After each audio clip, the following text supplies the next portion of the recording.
I thank you all for being here. I'm John Sawyer. I'm the Executive Director of the Pulitzer Center on Crisis Reporting. I want to thank our host at George Washington University for partnering with us on this, especially the Institute for Public Diplomacy and Global Communication and Delta Phi Epsilon, the Foreign Service fraternity. The George Washington is one of our campus consortium partner universities, and it's wonderful to have this gorgeous facility to put on programs and to work with GW on these important issues.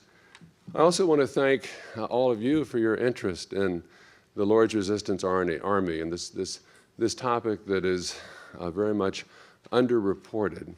The Pulitzer Center is a nonprofit independent journalism initiative aimed at filling gaps in coverage of systemic global crises around the world at a time when so much of the commercial news media has lost the resources to cover these kinds of stories. So the Pulitzer Center partners with every major media outlet in the United States, in broadcast and print, to try to get these stories out. And we work with extraordinary journalists around the world who are willing and able to go out and do the dangerous work to tell these stories.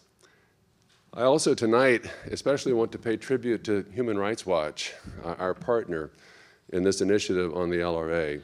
This is the first time that we have collaborated with Human Rights Watch, which is the world's foremost organization investigating human rights abuses around the world.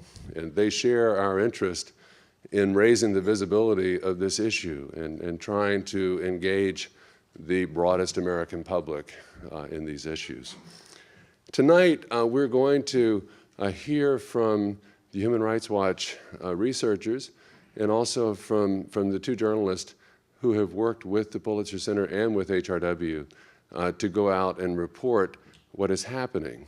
2 years ago, at the tail end of the Bush administration, there was an international effort assisted by the US military to bring to justice and stop the LRA, a small, relatively small band of militia that had begun in northern Uganda two decades ago and had wreaked havoc across 4 countries. But it's a group that only has something like 200 or 300 or 400 soldiers in the core part of the armed movement, and yet that effort, which seemed to be, well organized and I think there was a lot of confidence that it would succeed, it failed. And since that time, there have been another 2,000 plus individuals killed as a direct result of LRA action, at least that many children kidnapped by the LRA, and another 500,000 or so people who have been displaced from their homes by LRA soldiers, and across a really vast swath of territory that encompasses 4 countries in Central and East Africa, from Uganda to northeastern Congo to Central African Republic and Sudan.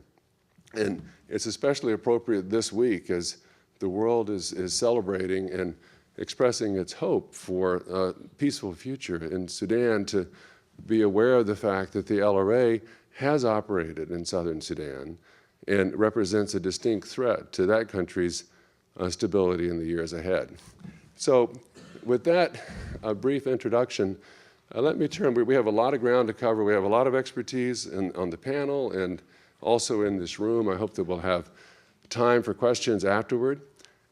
We'll have mics around the room. I think that people can come forward and ask questions.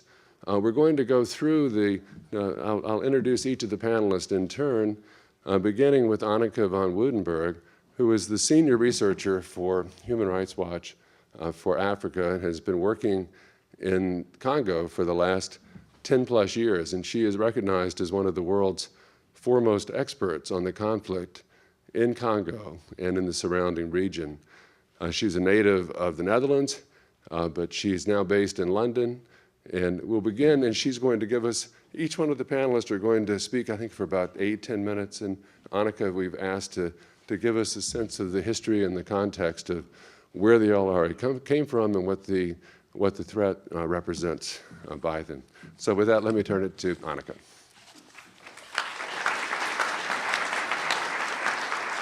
I wanted to start this evening just with one story and then tell you a little bit about how the story of this man helped us at Human Rights Watch to start to uncover what was happening and the continued atrocities that the LRA were committing across huge swathes of Central Africa. It's a grandfather by the name of Papa Isidore. He lives in northern Congo in a small town called Batande. And in Christmas of 2008, Papa Isidore was going to Christmas lunch. In fact, he was running late for Christmas lunch. He'd been to the Christmas services in the morning, and in the town of Batande, they have this tradition where every Christmas, all the different churches of the community come together for an ecumenical lunch that the women of the village prepare. And he was a bit late that day. He was older, and he was walking a bit more slowly. As he turned the corner down this narrow path to the place where the lunch was taking place, he noticed that strange men had come to attack. He didn't know who they were, but he saw that they were rounding up people at the church. And so he crouched in the bushes, and he watched as things unfold. He saw as these attackers, and he didn't know who they were, separated the men and the girls and the children. One side, the boys and the men, the other side, the women and the girls. He saw as they marched the men and the boys off about 30 or 40 meters from the church. He didn't know what they were doing, so he crawled further through the bushes to watch. He saw as they massacred them, one by crushing their skulls with heavy wooden sticks. He saw his grandchildren killed. He saw his sons killed. He saw his friends and neighbors killed.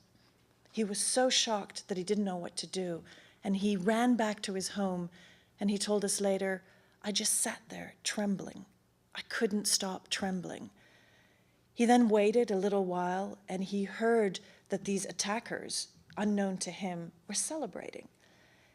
He waited and decided early the next morning he needed to go back to figure out what had happened to the women and the girls. And as he walked back to the church, he saw that the whole Christmas lunch that they'd prepared had been eaten by the attackers, that they had drunk the local beer that they'd prepared. And he then saw that he didn't see any of the women and girls. He didn't know where they'd gone. And he started to search through the forest. He found a few dead and massacred in one location, a few others in another location, a few others in a location a few hundred meters away. And he went looking for his wife. He eventually found her body, badly decomposed 2 days later, and he then began the process of burying the dead. One 79-year-old man began the process of burying over 85 people. His village was nearly wiped out. The town of Batande probably only had a population of about 90 to 100 people.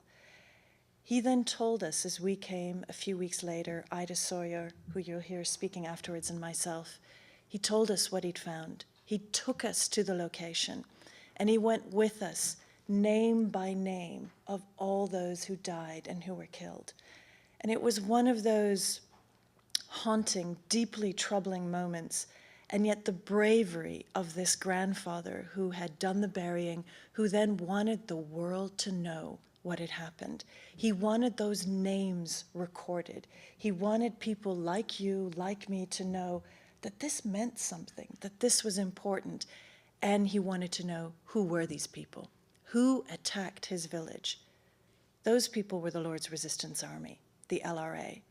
They're not Congolese, yet they were in Congo. They're Ugandan, a Ugandan rebel group that began some 24 years ago in northern Uganda, who, with an objective initially to overthrow the government of President Museveni. Numerous military operations were launched against them in northern Uganda, and eventually the LRA were pushed into southern Sudan, where they set up their bases across the border from northern Uganda and began to attack and continued their attacks in Uganda itself. Eventually, military pressure pushed them out of southern Sudan, and in 2005, they arrived in Garamba National Park in northern Congo. And it's from there that my own experience of the LRA begins, because it's from the moment that they arrived in Congo that I and my colleagues began to document their abuses in Congo, although, of course, we had documented many of their abuses in northern Uganda previously. And their atrocities are almost always the same: widespread killing of civilians, usually by killing individuals by hacking them to death with machetes, with heavy wooden sticks, with axes, with clubs. Often they tie their victims up first.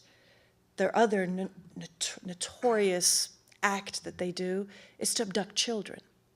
They specifically target younger children, those who are old enough and strong enough to walk, but not too old that you can't manipulate their brains. So they tend to pick between the ages of about 10 and 16. And many of the ranks of the LRA are abducted children that the LRA have turned into vicious killers.